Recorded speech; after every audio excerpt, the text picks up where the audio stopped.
I'm already like losing my breath. I'm like, God, part of me doesn't want to do this at all, and the other part of me wants to get it over with. And so I'm kind of in between of like hesitating and rushing. It's very exhausting. So anyways, hey everyone, it's your girl Cosmix Wonderland, and today's video is another tough one for me, but very important for me to continue explaining where I came from, what shaped me, what obstacles I had to go through, just so you guys can understand. And I want to make a change as far as the mental illness and mental health awareness movement is going on, because I've been deeply affected. It was incredibly difficult for me, and I want to share my experience with you guys. If you haven't seen part 1 to looking back at my past, I will leave that in the description box down below, and I highly suggest, not just suggest, like you have to watch number 1 before this video. So if you found this video first, go to the description box and watch part 1 first, okay? And just like I said in my part 1 video, is I'm not making this to bash or spread hate. What I want to do is use my experiences to inspire others, and as a way for you guys to relate more to me, who I am, and kind of the experiences that have shaped me as a person. I want to use this as an informative, educational aspect. Also, it's very therapeutic to me. So, like I said, I want you guys to take something positive out of this video, even though it may come off as extremely negative, because what I'm going to be talking about has a lot of pain involved, and I had a very negative life that shaped me, not negatively. I'm a wonderful person, and so many people tell their story, but you guys don't get to see really sometimes the reason why. And I just want you guys on this journey with me to see where I've been all the way up to who I am now. And trust me, when we get to the end of however many videos this is gonna take, I hope that it helps you guys. I'm doing this to help you guys. I'm also doing it to help myself. I have a lot I need to work through, and I've learned that making these videos really helps me. And I just want you guys to know I've been making a lot of notes to myself. So I've got my phone here, and that's because everything is coming back to me. Since getting off of psych meds, which we'll eventually get to the large story about that towards the end of the series, I said I was going to discuss my life from the age of 15 to 17, but since I put out part 1, so much more has come back to me. I'm so clear-headed right now. And I'll continue to be so, because I'm not on all those meds that were blocking memories, numbing me, shutting off parts of my brain, that now everything's coming back. So instead of discussing all of the things that happened to me between the ages of 15 and 17, we're going to be discussing age 12 through 15, because so much more happened than you guys realize, and that I didn't discuss in my first video. So bear with me. I gotta find where I want to begin. I guess what we'll start with, oh my gosh, there's so much in here. Okay, where's it at? Okay, here we go. So at the age of 12, I was attending church. There was a church bus that would come to our homes, pick us up, take us to church.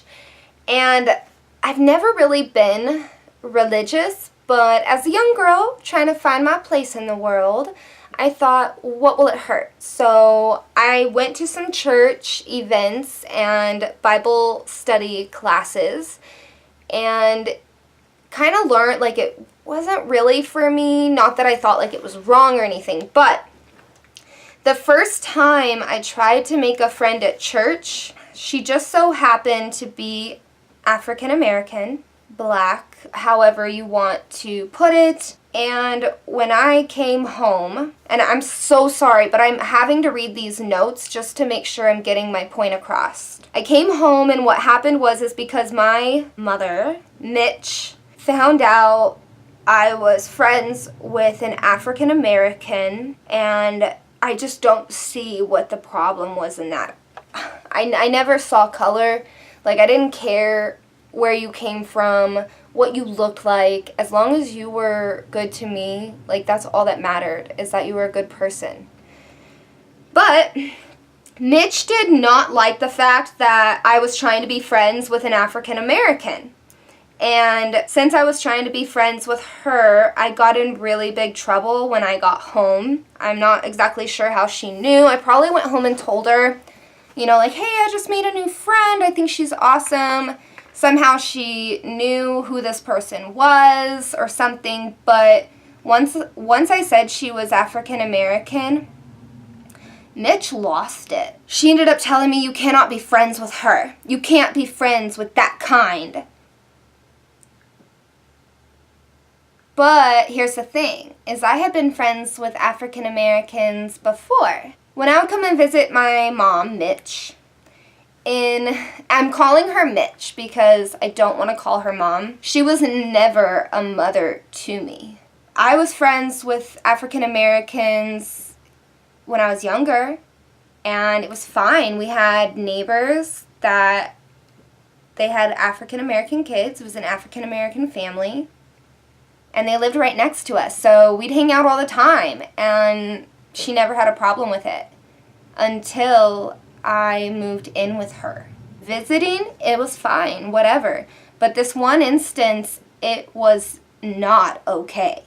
And it probably had very little to do with her skin color, but more of the fact that, like I said in video number 1, is I was not allowed to make friends. I was extremely isolated. Anyways, I called Mitch a racist. I called her out. I was like, this is not right. Like, cut your...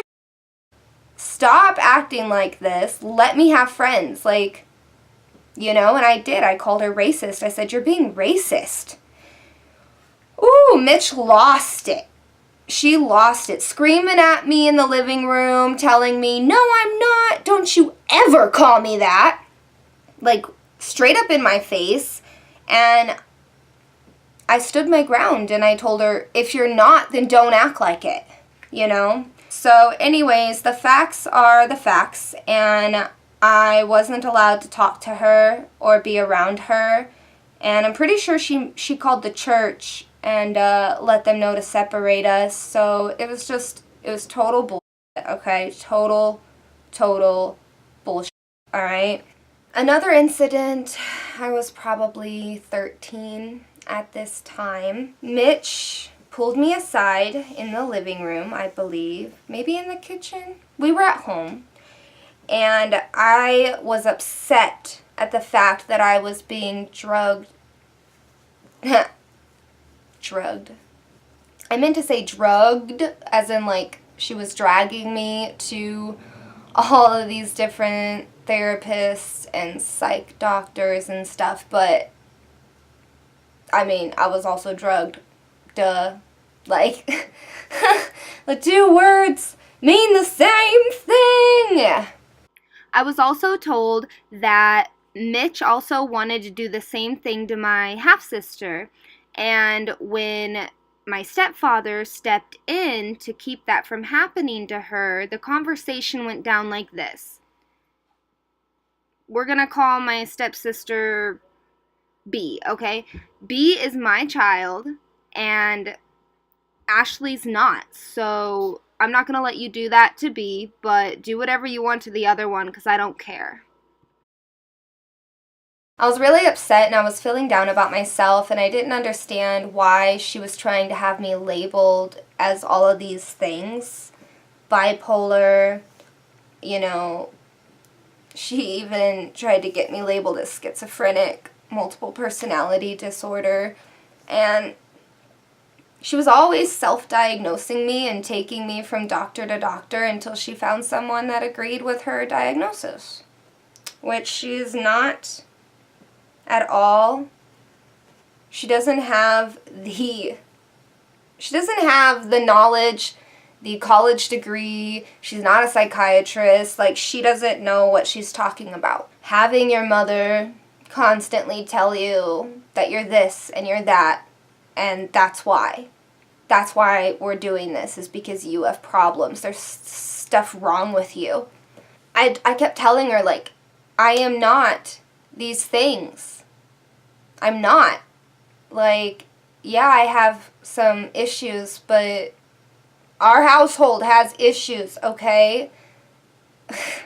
There's nothing wrong with my brain. I was always very intelligent as far as understanding myself and understanding people and just figuring out what's going on and being able to express verbally my feelings and my viewpoints in a clear and precise way. She didn't like that I was going against her in the fact that she wanted me seen in a certain way that I was not, and she didn't like that I was trying to fight her on this and that I was against it, and she would just tell me, you don't have a choice. You're a child. You don't have a say. What I say goes. And in the midst of that argument, conversation, she told me, at a young age, you tried to kill your sister when she was 2. That would have made me 4 years old, because me and my half-sister are 2 years apart. She's 2 years younger than me. So think of this. Like, how is this even possible? And I've never had a bad bone in my body. Like, I've never intentionally, went out of my way to hurt people. I've never really had hate in my heart. I've been upset, I've been hurt, but that's not who I am. And I'm going to tell you guys right now, this video is going to be probably an hour. And I hope that you watch it all the way through. Like, seriously. She told me I tried to kill my sister when I was 4 years old and she was 2. Mind you, my sister, when she was born, she wore, like, baby-sized clothes, like Barbie baby, like really small. She had to have custom diapers. She almost didn't make it. My sister almost didn't make it through labor, and I'm really glad that she's here today and that she's with me. I love my sister so much, and the fact that she told me I tried to kill her when I was 4, I'm a 4-year-old kid. I'm not trying to kill anybody, and honestly, this whole story I'm about to tell you never even happened.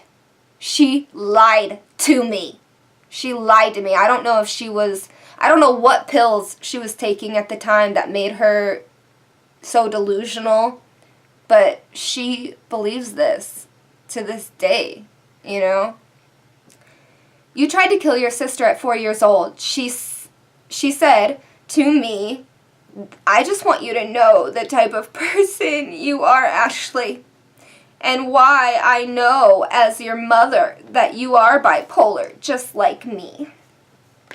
You pulled your sister out of her crib at your grandparents' home where we were staying for a while, and you threw her out of her crib and chucked her at the basement wall. She almost didn't make it. Cops were called, and your sister needed medical attention. Everyone was mad at you, aka she was mad at me. Mitch was mad at me. I asked my grandparents just 2 weeks ago if this ever really happened, and they said Mitch and her children never lived with her. She did not allow Mitch to stay with her, especially after birth, or, you know, like, we never lived there. I lived there from the age of 2, you know, which means what? You went and had my sister when I was 4, and then you moved in with my grandma, your mom. No, that didn't happen. They said none of this ever happened. They didn't know what I was talking about. But yeah, so she told me that's why, but that never happened. So that's not an excuse. That's not a reason, and I would have never have done that. I would have never have done that. So that's just another thing. Now I would really like to discuss with you guys how I ended up becoming anorexic and later having bulimia. How I ended up hurting myself on purpose. I was a cutter. I'm going to show you guys something, and I don't know if it's going to come up on camera or if anyone's ever noticed, but I have 2 cuts on my arm. Right here, from here to here, and this one from here to here. Okay, I was a cutter. I did self-mutilate myself, and I did harm myself quite often in her care, okay? How I started keeping food diaries and self-harming by pricking myself with safety pins, seam stitch rippers used for sewing, razor blades, forcing myself to go without food for long periods of time, and when I would eat, I would throw it up later. This all started when I was 12, and it went on until I was probably 16, so 4 years. But the whole reason that I ended up doing all of that was because shortly after I moved in, my stepfather would make fun of me for eating. He would say I ate too much, and I did. I was the type of child that would eat breakfast, lunch, and dinner, you know, at home, or I would take my lunch to school, but I would have 3 meals, and I would have snacks. But not only that, I would also eat school lunches, and I always wanted to eat, and I'm not exactly sure what that was from. It could have been a side effect of some of the ADHD medications that I was on. One story I want you guys to know. Alright, so, this is so hard. So at first when I moved in, Mitch was very accommodating to that.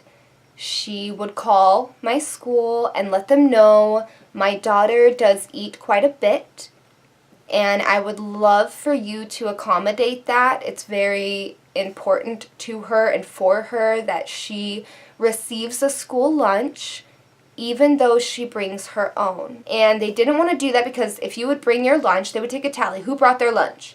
And if you would say, like, oh, I brought my lunch, then you were taken off of the school lunch list. You couldn't go through the lunch line or have a school lunch. But I will give Mitch credit for that. She did work with the school so that I could have breakfast at home, 2 lunches, and then I would come home and have dinner.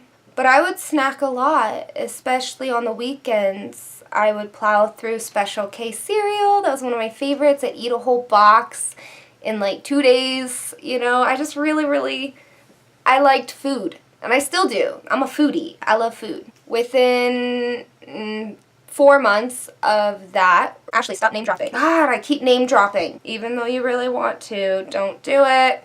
My stepfather jumped in, put a stop to that. That quit. I wasn't allowed to do that anymore. He's like, you don't need that much food. You're gonna get fat. I only became anorexic because I was told I was eating too much that it was costing the family too much money, and that I didn't need that much food to survive, and that I was going to become fat, and that every time I ate, I was reminded, you're going to be fat, and no one likes you. Mind you, my sister has been overweight, and I do not mean any disrespect. None. None at all. My sister has been overweight since she was 4 years old, okay? I have no problem with that. I'm just pointing out an observation that my sister is overweight and has always been overweight. I don't mean that in a negative way. It's just the truth. And I say overweight, I never call her fat. That is a derogatory term that is meant to harm people, and I don't want to hurt anybody. She overate, and she was eating very low quality foods, junk food, heavily processed food that is not good for you at all, okay? My hair looks like crap. My hair looks like crap. Okay, that's better. Low quality foods because of the environment she lived in, and that's how she coped with her stress. And the foods that she was able to get were mostly junk food because that's all Mitch ever had in the house. I always wondered why, when I was wearing size 00 jeans and my sister was overweight, that they were coming after me. I felt targeted, so under that environment I just decided to basically eat as little as possible because every day I was hounded. They would watch me eat.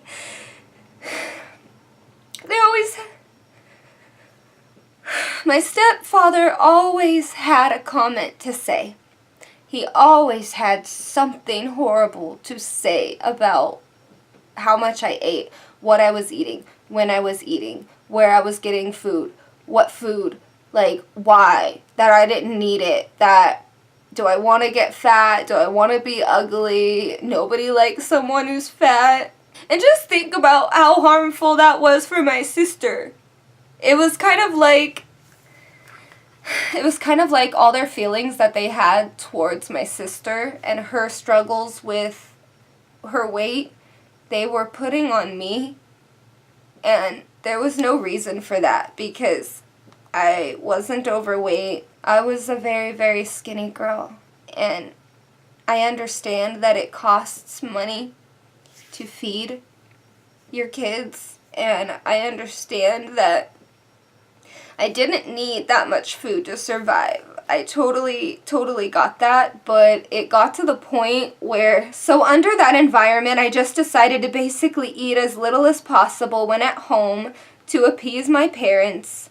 I never had body dysmorphia at the beginning of my eating disorders. I was always happy with the way that my body was, and I knew that I was healthy and happy, and I didn't have a problem with food.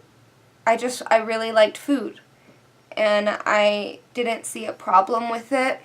However, I thought if I put on any weight that they would call me fat more than they already did.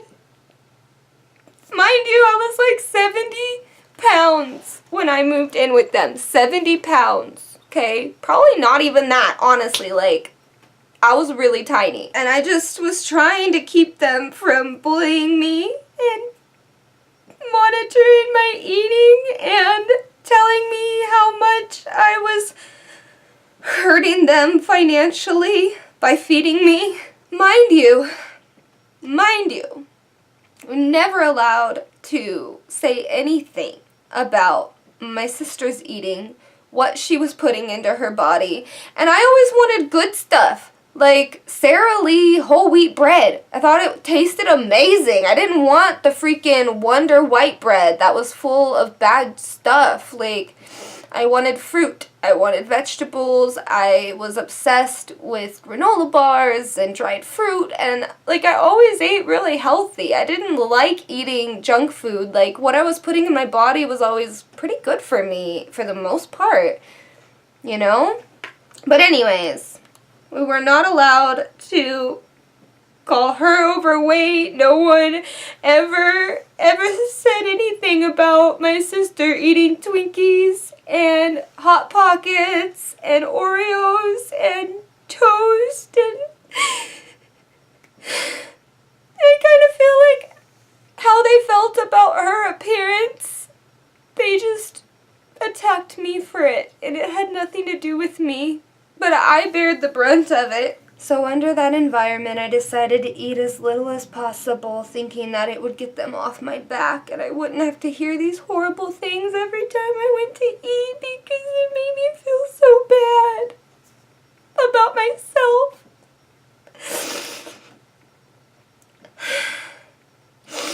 I thought if I just ate really, really small amounts of food that they would leave me alone. That didn't stop them, though. They continued to bully me about the things that I would eat, when I would eat, the quantities of food that I wanted, and when I would tell them that I was barely eating, they would laugh at me. Like, obviously that didn't make them happy either. What made them happy was seeing me in pain and making fun of me over it. And the fact that I wouldn't eat became another issue in and of itself. My parents started forcing me to eat larger quantities of food in front of them, so they knew that I was eating. But then they would snicker about it later. But I was forced to eat that. And if I wouldn't eat, then they would force me to explain why I wasn't eating. And, just let me tell you guys now, honesty never worked in my household. It never worked. It made things worse every time. Hold on, I'll be right back. I gotta switch my battery and blow my nose and stuff, so I'll be right back. Alright, you guys, I'm back, and honestly, I'm gonna speed read through the rest of this, just trying to get through it because this video is so long. Like I said, anytime you would say the truth, they couldn't handle it. They always thought like they were perfect, and if anyone told them differently, instead of trying to prove someone different or work out a problem, they would force the fact that they were perfect. And if you didn't say, okay, yeah, it's all my fault, then you'd end up getting beat or hurt in a lot of ways. Like, you know, you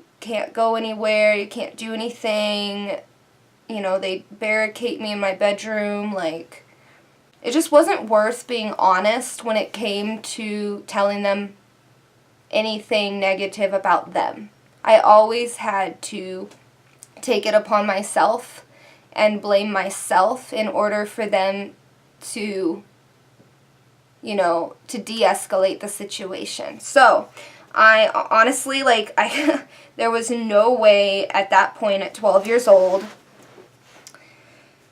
and 13 years old that I was able to tell them that it was their fault. So, mind you, I just want you guys to know the whole time that I was anorexic and bulimic, it was never because I had a problem with food or my body image. It was to make them happy so they'd quit complaining about how expensive I was and how I was making us even more poor, and you know, it was just to make them happy. I was literally torturing myself.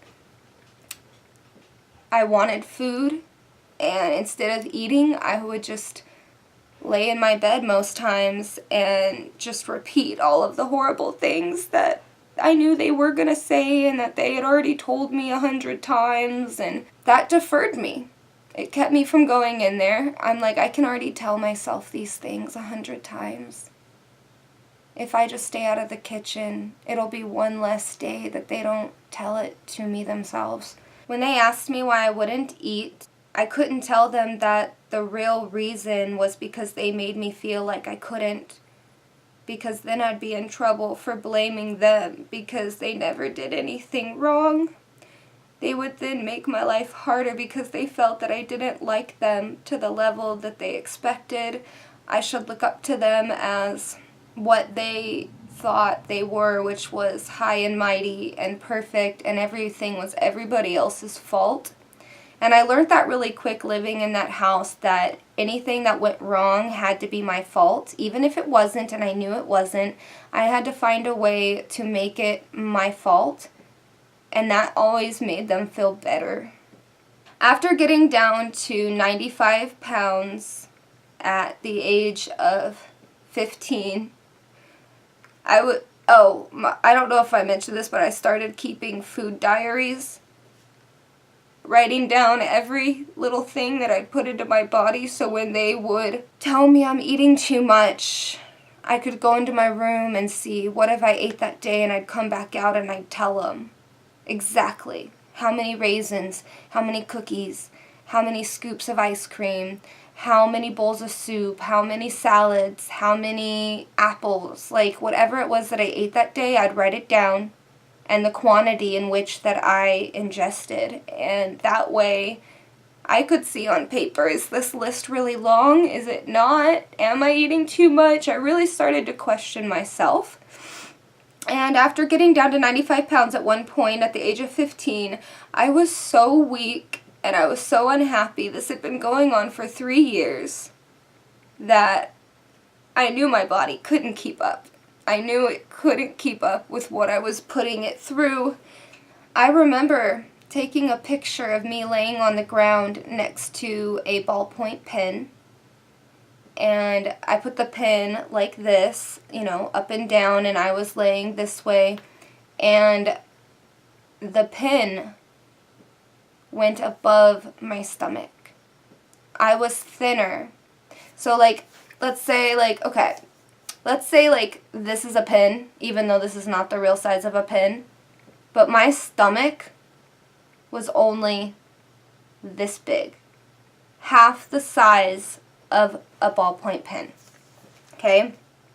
And I remember thinking, God, isn't that enough for them? Jesus, But I was in so much abdominal pain that I was in my bed just clenching my stomach. I had already been hospitalized twice for over-exercising, pulling a chest muscle twice, and I thought that I was having a heart attack, but it was just from exercising so much that, and I wasn't eating, I was not very healthy, that my body couldn't handle what I was putting it through. And I was in so much pain, I was just lying in the bed in a ball, in the fetal position, just in agonizing pain. My boyfriend at the time, which I'd love to tell you guys this story, but we're not going to get into this story right now. Well, I guess I could get through it really quick.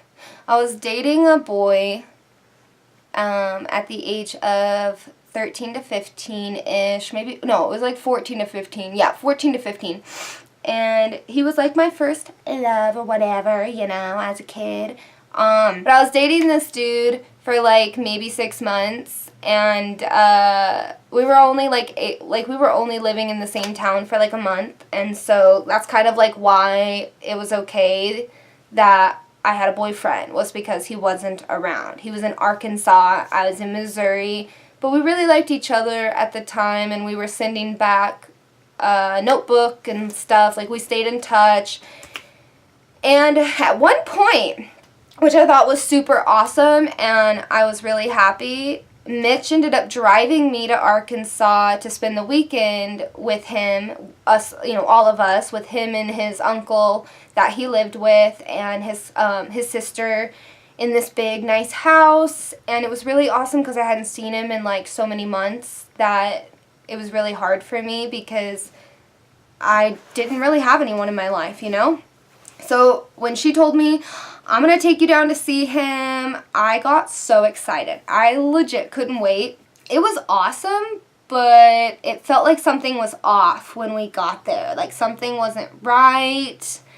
I didn't really understand what was going on until the day before we left. We were there for a couple days, something like that, 2 days or something. I don't know, it wasn't very long.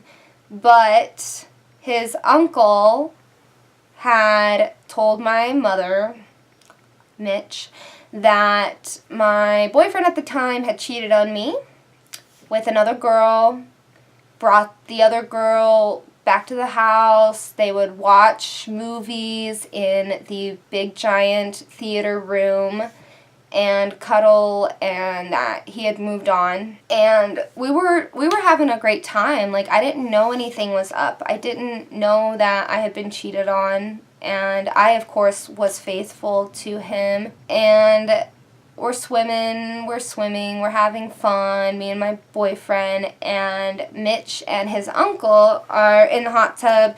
They're relaxing. We're all having a good time, right? Mitch could not wait to crumble all the happiness that I was filled with. She couldn't wait. It was so awkward how she did it. I thought, like, what is your problem? Like, what is wrong with you, Mitch? But we're having fun, and out of nowhere, she's like, let's tell her. And she had a freaking smile on her face. She's like, let's tell her. It'll be good for her. She needs to know. Like, let's tell her. And I'm like, what? You know, I'm freaking out. And, you know, so his uncle's like, well, you know, I'm going to call him M, you can tell her, or we can tell her. And anyways, they ended up telling me that he had cheated on me and stuff with another girl, and I got really upset by it, but I was used to being hurt by people, so like it wasn't really a big deal. What really hurt me was the joy that I saw on Mitch's face, telling me, crushing me with this news. It made her so happy. I was crying, and I honestly didn't have any feelings of wanting to hurt myself, cut myself, anything like that.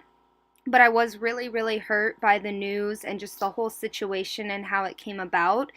And, like, I didn't show any signs that I was going to go hurt myself. I was just there crying, processing it all. And Mitch was all like, watch out, she's going to go hurt herself, and, like, trying to hold me down and stuff. And I was like, whatever. If you want me to hurt myself, I will. Like, you're the one that brought that up, not me. You know, like, what? So I did. The situation escalated extremely, and I became very erotic with my behavior, and it went from 0 to 100 really quick because she was adding fuel to the fire.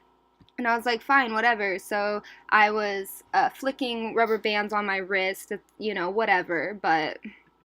And it was so messed up. I feel like she knew when she took me there. So it was just this, like, big, drawn-out, horrible thing that it made her happy. And that's what really hurt me. I didn't care about some dude, really. I was like, yeah, that hurts. Like, I can't trust you, whatever. But now, fast forwarding to later, like, me and him did continue to stay in touch even after that, because M was always there for me. I didn't have anyone else I was even allowed to really talk to and stuff, so I kept talking to him. We were kids. I was like, whatever, you know. And he ended up telling me, if you don't tell your parents what's going on, I'm gonna tell them. And I was very scared of my parents, and I thought, like, I should have just let him tell them, because they didn't believe me anyways. You know, I ratted myself out, and it ended horribly for me. I should have just, I don't know what I should have done, but nothing I did was ever the right move. So I called my parents into my bedroom, and I finally told them what I had been doing to myself for the last 2 to 3 years. My stupid stepfather laughed. And mind you, when I would eat what I thought was too much food, I would throw it up, because I thought, well, then it doesn't count, right? Like, my parents really f***ed me up. I told them I was anorexic and that I was bulimic, and that had been going on for years, and that I was not feeling good. My stomach hurt really bad, and I just couldn't keep it up anymore. I wanted to eat. I wanted to be able to live in peace and not be under those restrictions. Well, my stepdad, he just laughed at me.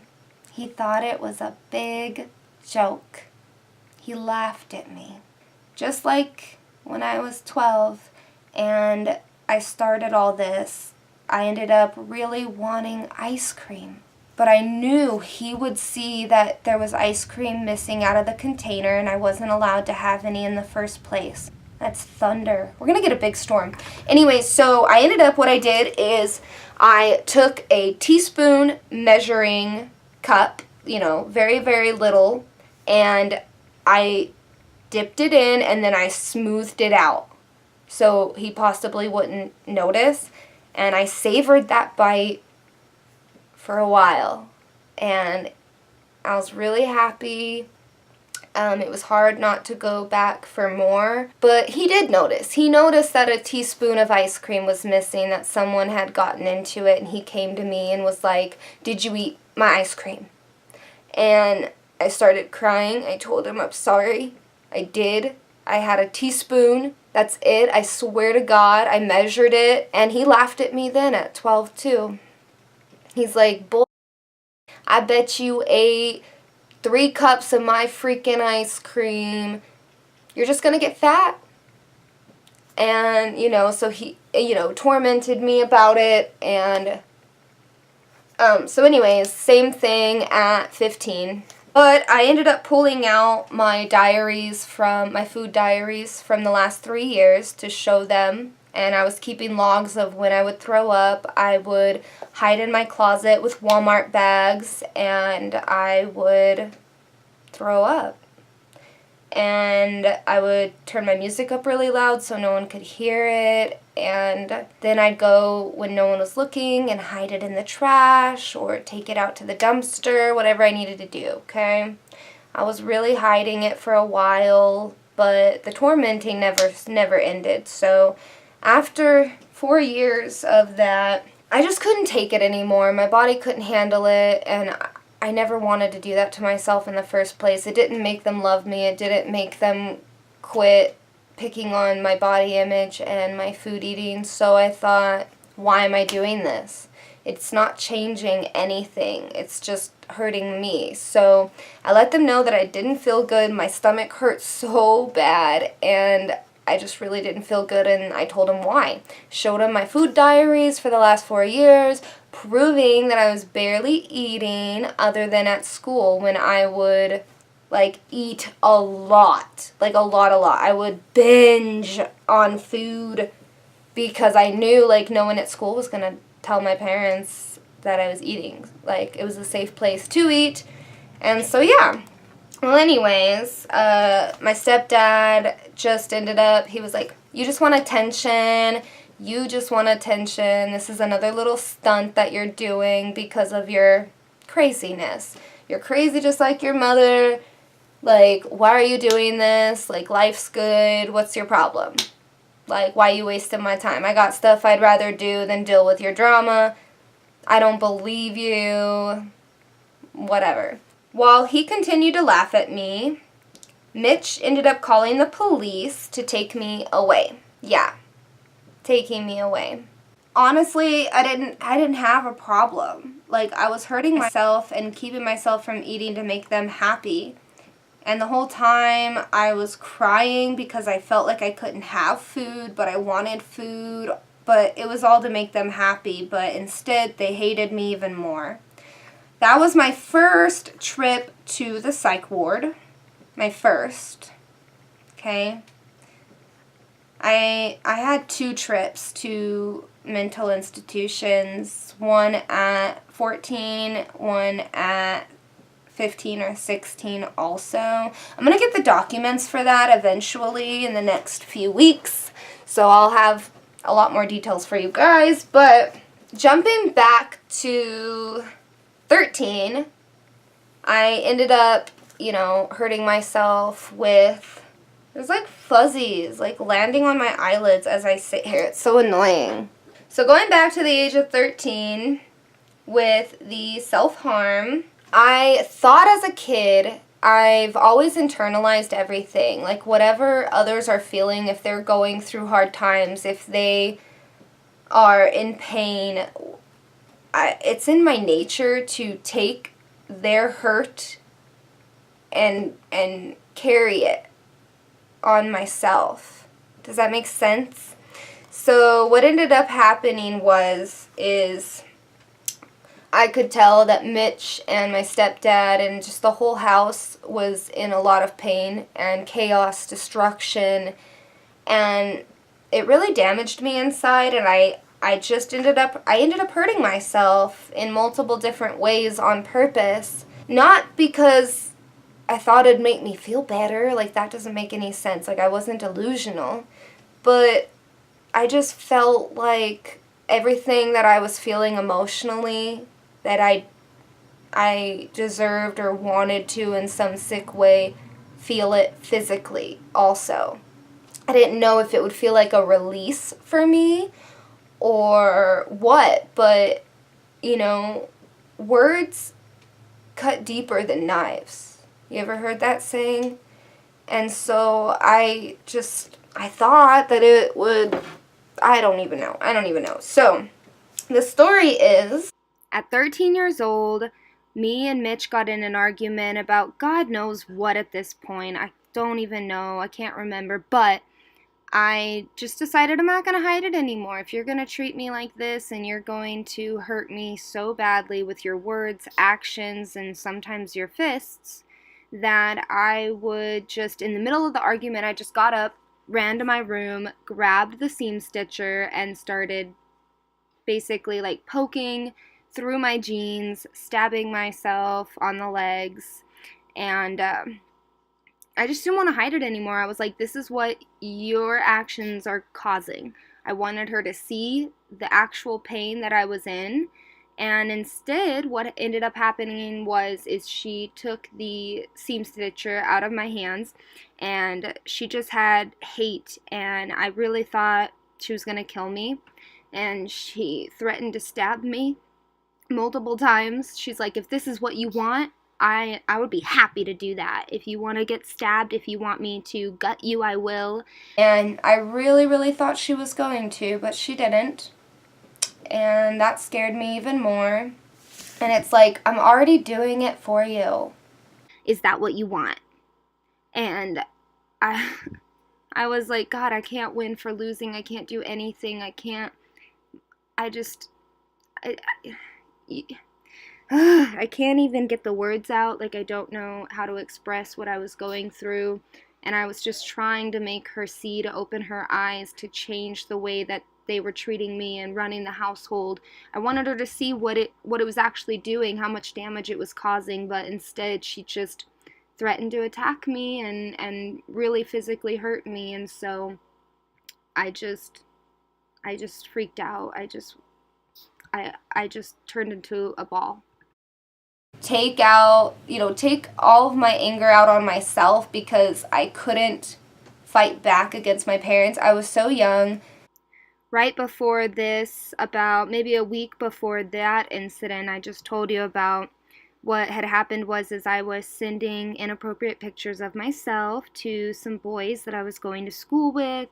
I'm not saying that that's right, but I did, and I'm going to be honest with you guys. You know, I make mistakes, but whatever. That's all I did was I sent some pictures that I shouldn't have sent using my cell phone, and Mitch she took me into my bedroom. I didn't want to go with her. I knew what was going to happen to me, but her and Richard forced me into my room, and she shut the door, and she stripped me of all of my clothes. So at 13, I was fully naked and exposed to my own mother, and she forced me down on my knees, and she took my stepfather's belt, and she beat me repeatedly on the buttocks, about 10 to 12 times, to the point where Richard came in because he thought she was killing me. Those were his words. And he just watched me get beat butt naked. And I just felt so violated, and I was in so much pain, and I felt like, fuck it, I deserve this. What was the point in that, Mitch? Like, I was already, all the things you were putting me through was hurting me so bad that I in turn just started hurting myself because I didn't know how to handle the pain. And then when you threatened to hurt me too, it's like, bring it, like, I don't matter anyways. Do whatever you want to me. You're going to anyway. Ended up taking me to the psych ward at 14 or so. And I was in there for anorexia. My 2 trips, my 2 stays at the psych wards, I'm going to put into a completely different video. And this video has gotten so long. I have other stories that I want to tell you guys. But I'm going to save those 2 incidents for another video, okay? I'm going to finish out this video by explaining some incidences that I had where I was either assaulted in a sexual way or something, you know, and I would go and tell Mitch, and yeah. So, at 14, I was assaulted by another classmate of mine on the school bus. I was wearing my trip pants. Well, they weren't actually mine. I was borrowing them from another girl. She let me wear them. It was super nice of her because I really liked them. I was goth. I wanted trip pants, okay? So I was wearing trip pants, and this guy, I know his name. I have his name, but I don't want to say it. We're going to call him Tuck. Okay? Tuck. Short for his name. Yeah. He told me, it looks like you have a dick. It looks like you have a penis. And I was like, no, I do not. I'm obviously a girl. Like, what's your problem? It's just these pants look like this when I sit. Like, you know, the crotch, like the fabric would fold over into a triangle, you know, on the top. It's not, they're not yoga pants, okay? Alright, you get what I'm saying, ladies? Whatever. And I told him, no, obviously not. Like, what's your problem? Why are you even looking at my crotch? Like, stop. You're disgusting. Well, anyway, so what he ended up doing is he shoved my head into the bus window. And so my head's against the window. He's holding it there. And he ended up putting his face between my legs. I felt so violated. I was only 14. I don't even think I had kissed a boy at that age yet. Like, right after that, I ended up going home. Felt like I couldn't tell Mitch about it, that she wouldn't care, because she doesn't care about me, like. But it was one of those days where I ended up having to attend an Upward Bound college interview. I didn't want to in the first place. I'm not, you know, I didn't know what I wanted to do with my life anyways. Didn't know if I was going to go to college, if, you know, I just had so much going on. Like, I didn't care about the future. I wanted to fix the present. You know what I'm saying? So, we're on our way there, and Mitch just asks me, she's like, you're acting weird. Is something wrong? And she's hounding me, and I'm like, no, nothing's wrong. Nothing, I'm fine. Finally, I just end up telling her what happened, and because I was crying, and it really hurt me. Like, I was so violated. And so I told her what had happened, and she was just like, get over it. You should have done something. She blamed me. She's like, well, should have stood up for yourself. And, like, how I took that as a kid is because I didn't stop it from happening in the first place, that it happening was something that I deserved, and that it didn't matter to anybody to get over it, move on. So that really hurt me. And then there was this other time when I was 15 at church camp, because Mitch was always trying to get rid of us. Like, we would go to school all the time, and then she would try and get us into after-school stuff so we were never home, and then she'd send us away on the summers so we weren't home. Like, she never wanted me around. So she sent me to church camp, and this, like, he could have been anywhere from 19 to 30. I don't know. I was a kid. I couldn't really tell age very well. But he was an adult, and I didn't really even understand what his position was at this church. I didn't really know. All I knew is, like, he was a staff member of some sort. Well, this man was attracted to me, and I was 15. I could have been 14. I don't know. I'm getting my age, but I was too young, dude, Too young. Like, you's a predator. And so I'm at this camp, and he was always trying to come and sit with me at the pool and talk to me at the, lunchroom. And he even tried to dance with me at a school dance, or not a school dance. Not a school dance. He even tried to dance with me at the church dance. We had a dance at the end, like the last 2 nights before going back home.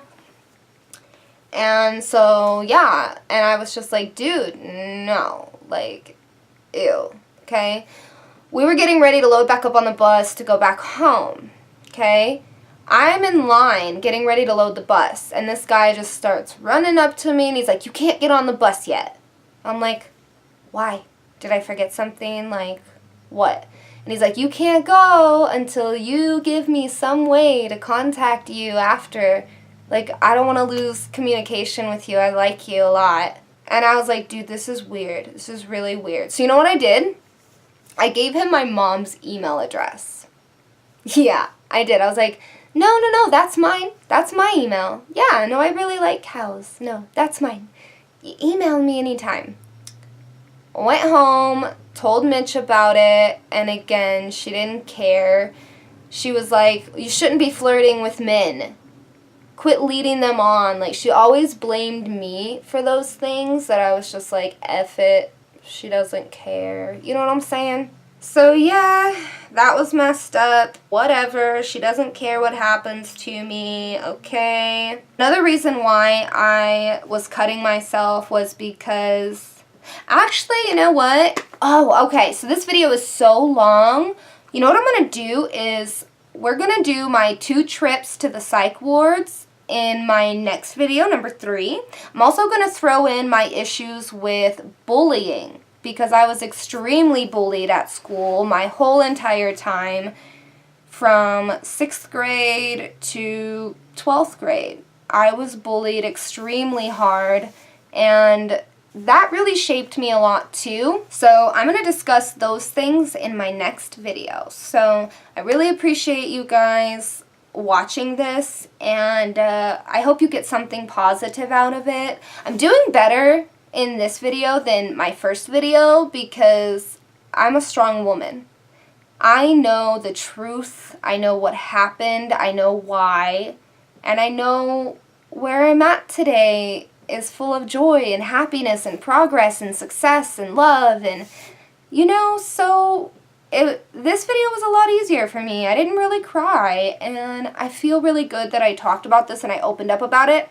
And I hope that this helps you guys see that even though when you go through horrible things, when bad things happen, you can still find the light. You can still become a good person. Some people use their upbringing or experiences like this as their fallback or an excuse for being an asshole and for hurting people and for doing horrible things as an adult. But honestly, it's not an excuse. It's not. I've been hurt, and what that did to me is it showed me how not to treat people, how not to handle situations, and how to be a better person. So I'm hoping that if you're going through anything difficult like this, that you aren't letting it become you. You're overcoming it. Does that make sense? So I really appreciate you guys listening. I hope that this was beneficial for you guys. It was actually very therapeutic for me. I'm really glad that I am opening up about all of this because I have a lot of secrets. Things that I don't talk about because they're hard to talk about, because it doesn't matter, because it's not who I am, that I've tried to forget. And it feels really good to just open this booklet and just say what it is that I've been through and hope that I can spread awareness that things can get better. No matter how dark things are, you can have a good life. You could be an awesome person, and you can make something of yourself, because I have. I didn't let these things turn me into a crackhead or, I didn't let it turn me into an abuser myself, or a pedophile, or a murderer, or like, we all choose our own path, and you can take a different path than the one you were raised in. So I hope that you guys enjoyed this video, getting to know the things I've been through and seeing like, damn, this girl's been through so much, but she doesn't let it put out her flame. And I want you guys to apply that to yourselves if you're in a hard situation. If you need somebody to talk to, I'm here. Also, in my next video number 3, I'm also going to discuss with you guys at the age of 14 when my parents got me drunk. Well, they tried to get me drunk. That's a crazy story. And yeah, so we've got a lot more to talk about, and honestly, we're only talking about my first 4 years with them. Yeah. We got a lot more crap to discuss and talk about, and yeah, so thank you guys so much for watching. Stay fantabulous, and as always, I will stay fantabulous for you guys. Bye!